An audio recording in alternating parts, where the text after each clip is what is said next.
Fort Sumner, New Mexico, begins with General James H. Carleton. In September of 1862, General Carleton was given command of the New Mexico Military Department. And on the 31st of October, 1862, Congress authorized the building of a military post in the middle eastern part of New Mexico. Now this is an early beginning of Fort Sumner. The purpose was to protect settlers from the Comanche, Kiowa, and Mescalero Apache Indian raids. Along with Fort Sumner, the Bosque Redondo Reservation was established. The military was ordered to remove the Mescalero Apache and the Navajo from their native lands, which is now eastern Arizona and western New Mexico, and resettle them in the desolate Pecos River Valley. The idea was to teach Indians to become self-sufficient farmers. Orders were issued that all means shall be taken to accomplish this. By 1863, around 500 Mescalero Apaches were settled on the 40 square mile reservation and around Fort Sumner. To accomplish the mission of defeating the Navajo Nation and transferring them some 300 miles to Fort Sumner, General Carleton called on his most experienced officer, Colonel Christopher Houston Kit Carson. Colonel Kit Carson was already a famous explorer, Indian fighter, and trapper. He had served as Indian agent, and his first 2 wives were Indians. He could speak several Indian dialects. Carson didn't want the assignment, though. He was already in his early 50s, and he wanted to spend time with his 3rd wife and their several children at their home in Taos, New Mexico. Carson had finally developed a cordial relationship with several Indian tribes, so he quickly handed in his resignation to General Carleton. Carleton refused to accept it. It was a real dilemma for Kit Carson, especially the orders that read, "Capture the women and children and kill all the men if any resistance." Although by most accounts Carson was considered to be an honest, honorable man even by Indians, he had never refused to obey a military order even if he disagreed with it. By 1864, Colonel Carson had several skirmishes with the Navajo, with 70-something warriors being killed, with little results being accomplished. Carson then started a full scorched earth policy. His goal was to starve the Indian nation into surrender by destroying their food supplies, killing their sheep and horses, and burning their hogans. And by the end of 1864, the Navajo was freezing and starving and ready for what they call the long walk. Some 8,000 or so Navajo made the long walk to the Bosque Redondo and Fort Sumner reservation. Hundreds will die on the trail. The Indians explained they couldn't understand why the soldiers was one day trying to kill them, and later on would allow their women and kids to ride on the wagons when there was room, and would often play with their children, even letting them ride on the backs of their horses with them. Now by 1865, the Apache was through farming. Some 500 escaped during the night, and they left the ones that were unable to travel to stoke the fires so that the soldiers from Fort Sumner would not know that they had left. The Navajo was not accustomed to farming, and the desolate land was not very productive, along with the Pecos River having alkali in it, making many sick. Here is the Navajo receiving rations from the military at Fort Sumner, which was costing the government more and more each year. This is a replica building of Fort Sumner and the way it looked back then. In 1866, Oliver Loving and Charles Goodnight, 2 Texas cattlemen, came up with a daring plan. to drive a herd of cattle to Fort Sumner and to sell the much-needed beef to the military to feed the Navajo population. Although it was a dangerous trip through hostile Indians, the cattle drive was successful. Seeing more profit to be made the next year, they planned another drive in 1867. Now this drive became the basis for the epic movie, Lonesome Dove.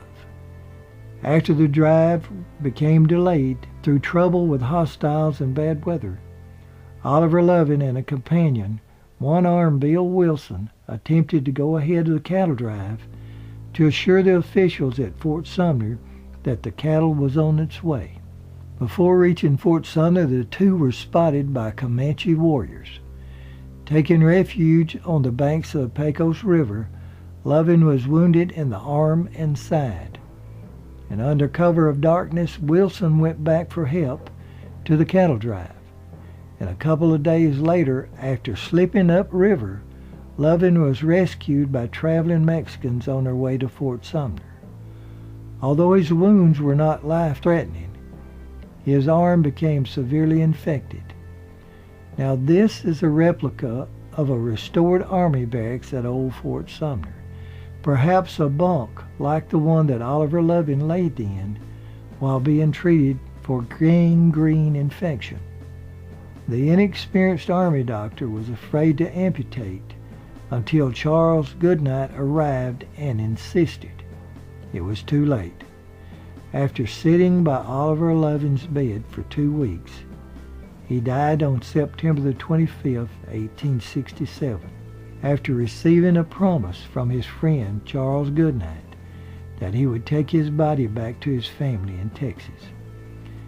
He also continued their partnership for 2 years after Loving's death so that his family could pay off his bills.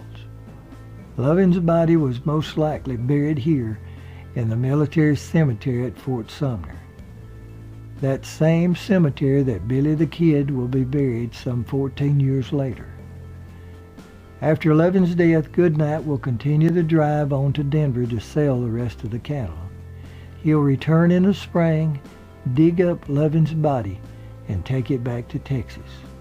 Oliver Loving was 54 years old. That same year in 1868, the government sent General William T. Sherman, the famed Civil War general, to Fort Sumner to decide what to do with the Navajo. After strong negotiating with the Navajo chiefs, who refused to be moved to Oklahoma, Sherman relented and agreed to let them return back to their homelands in Arizona. Now this is the location where the Treaty of June 1st, 1868 was signed. Each year members of the tribe bring rocks and pile them up at the spot to honor their history. By the next year in 1869, Fort Sumner was completely abandoned by the military and the government.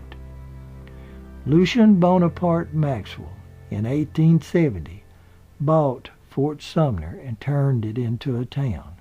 He had been the largest landowner in the United States. Lucien Maxwell will make Fort Sumner his home and headquarters for his vast holdings. He will convert one of the officers' quarters into a 22-room mansion. He will die in quiet retirement on July the 25th, 1875, at the age of 56. Lucien Maxwell will be buried in the Fort Sumner Military Cemetery. His tombstone will show the outlines of the Maxwell land grant. His holdings will be turned over to his son Pedro, or Peter. He's called Pete. Lucien leaves responsibility for Fort Sumner to Pete. The building used by the military had all been turned into houses, stores, and shops. 6 years after Lucien Maxwell's death, Billy the Kid, William H. Bunny, will be killed in Fort Sumner by Sheriff Pat Garrett. Several theories over the years have been developed. Sheriff Garrett said it was quite by circumstance that he had come that fateful night to talk to Pete Maxwell about his knowledge of the whereabouts of Billy the Kid. He had suspected the kid of hanging around Fort Sumner, a place that he was very familiar with, and others say that it was Pete Maxwell himself that had tipped off Sheriff Garrett about Billy. That Billy, supposedly a friend of Maxwell's, was romantically involved with Pete's youngest sister, Pauletta. Pauletta always denied that she was involved with Billy. She knew him as others had, but in later years she stated he was actually involved with someone close to Pat Garrett, actually Garrett's own sister-in-law. The truth is that Billy's name had been associated with several young ladies, and some in and around Fort Sumner. The story that seems most reasonable to me was a first-hand account of one of the sheriff's deputies, Deputy John W. Poe. Poe was the man that Charlie Goodnight said you could count on for the truth. If you had been standing here around midnight on July the 14th, 1881, this is what you would see. The large building with a white picket fence was the Maxwell house. Pete Maxwell's bedroom, where Garrett killed Billy the Kid, was the corner room. Now, Deputy Poe stated they didn't believe that they would actually find Billy at Fort Sumner. They had heard rumors of him being there, but Garrett thought surely he'd be on his way to Texas or Mexico where he'd be safe. They decided to sneak in at night because Billy had several Mexican friends in Fort Sumner. Their idea was to speak with Pete Maxwell about Billy's whereabouts.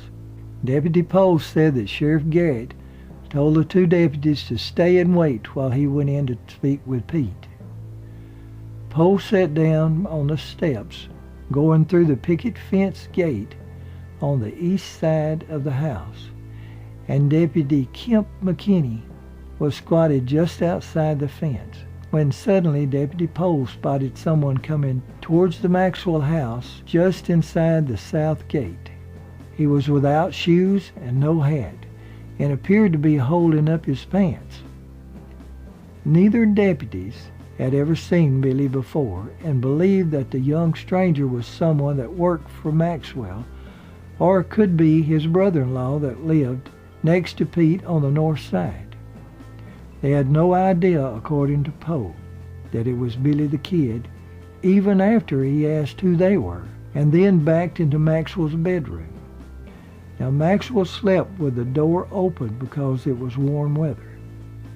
After hearing the two shots from Sheriff Garrett, did they realize that they had just met Billy the Kid. Notice the adobe long building at the bottom of the picture. It's believed that Billy may have been staying with a friend somewhere in this building. The story was that Billy was going to the Maxwell house to cut off a slice of beef that he knew was hanging on Pete Maxwell's porch.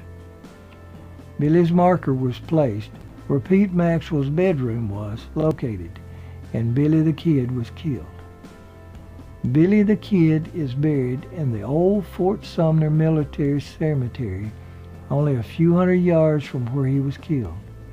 Billy is buried next to his two pals, Tom O'Flaherty, killed at Fort Sumner by Pat Garrett's posse, and Charlie Beaudry, ambushed at Stinking Springs by Garrett's posse, thinking that he was Billy the Kid. Within a few hundred feet of the grave of Billy is Lucian Maxwell and his son Pete Maxwell, who died June the 21st, 1898, at the age of 50. At the head and to the left of Pete's grave is his sister Pauletta. Some believe that she was the real reason that Billy the Kid would not leave Fort Sumner. Pauletta died from Bright's disease on December the 7th, 1929. Her death brings to a close the violent history of Fort Sumner, New Mexico.